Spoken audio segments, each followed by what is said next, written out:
Okay, y'all. So it's time for me to finally vent about something that I have given a lot of thought to over the last few years, and that is why it is that good shoes suck. What kind of shoes do I mean when I say good shoes?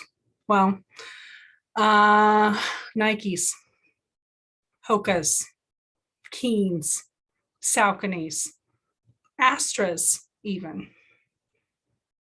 A lot of your favorite brands of shoes, including even things like Chacos and Danskos, they aren't as good of a shoe as you might think.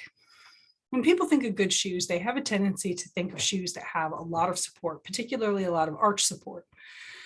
When it comes to hiking boots, people tend to think of things that can be really well fitted to your foot and be highly protective.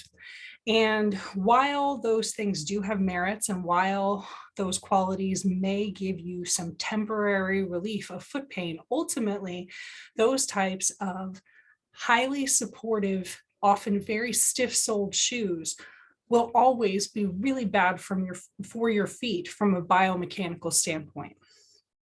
The reason for that is that the human foot is made up of many different interlocking bones that are fitted together in such a way with muscles and tendons and ligaments that they are able to flex and absorb shock as your foot is walking or running along the ground.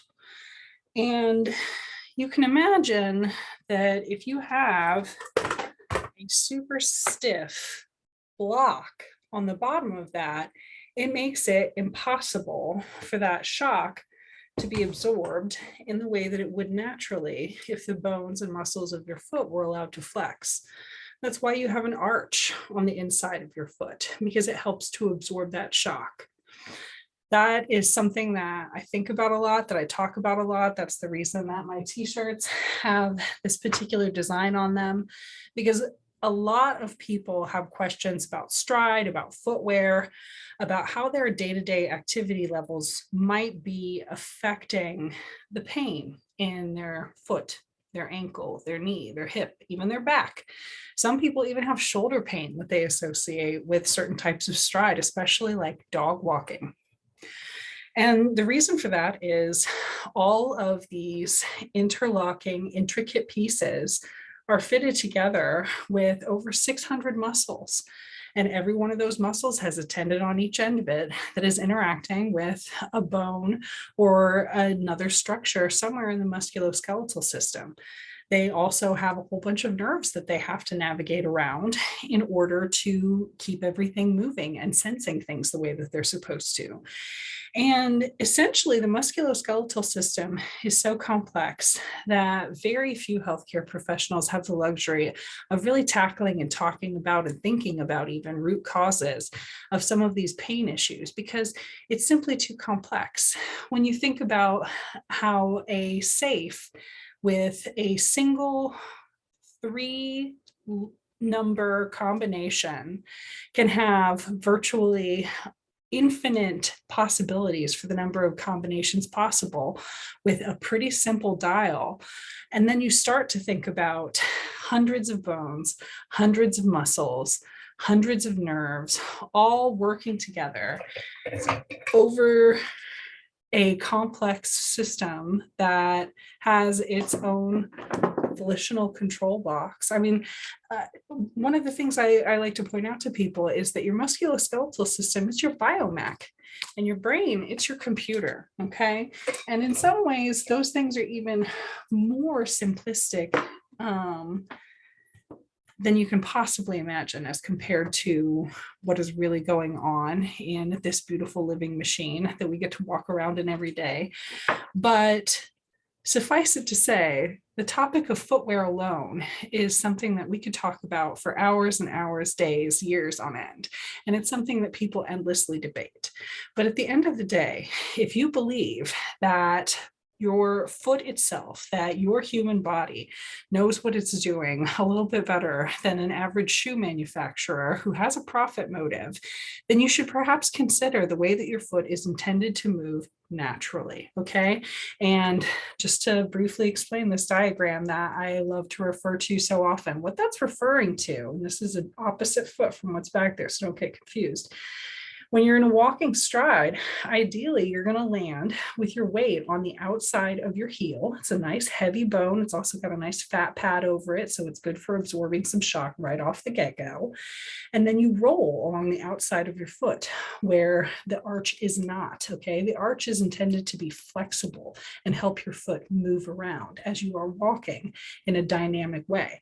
But this part is intended to be a little bit stiffer. So you land here, roll, roll, roll up to this point in your foot, which is basically like the base of your pinky toe along that kind of ball of your foot region. Land here on the outside, roll your weight onto the inside of your foot, the ball of your toe, and then push off from that big toe. In both running and walking, that toe push off is where all of your speed comes from. So if you're not getting a full heel strike and roll off, you're not really able to get the most efficient stride in either walking or running.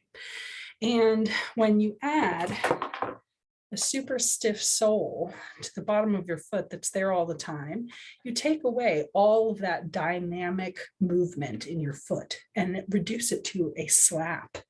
Okay. And when you're pushing off from a heavy block, okay, as opposed to pushing off from a small surface that's intended to just propel you forward quickly. It's hard to explain these concepts.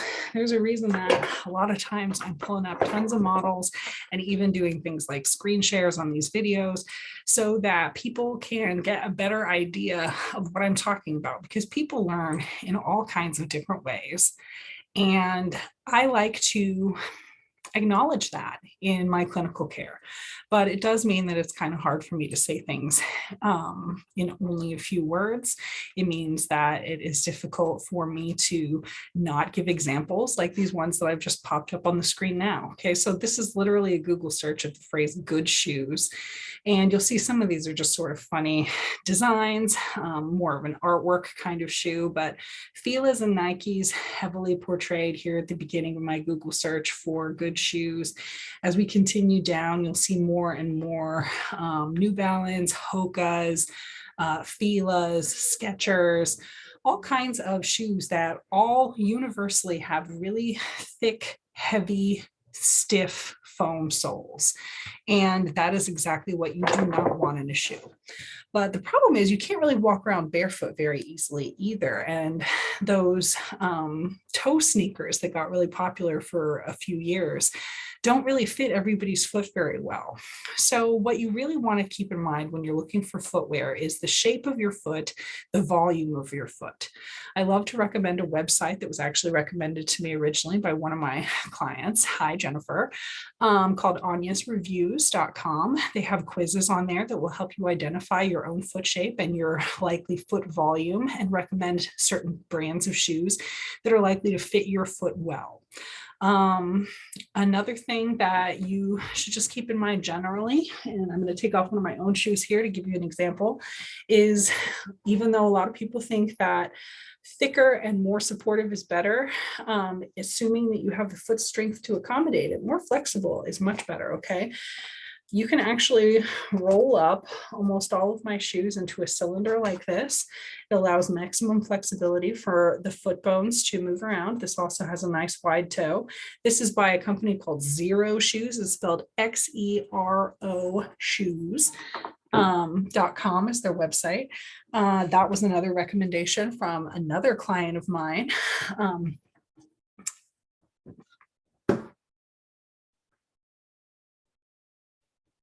Laura, I wasn't going to let that go. Laura recommended that particular shoe to me. It's called the Phoenix Flyknit from Xero Shoes. And I also have sandals and trail shoes from Xero Shoes. I really like them. They've got a really nice wide toe box, lots of flexibility.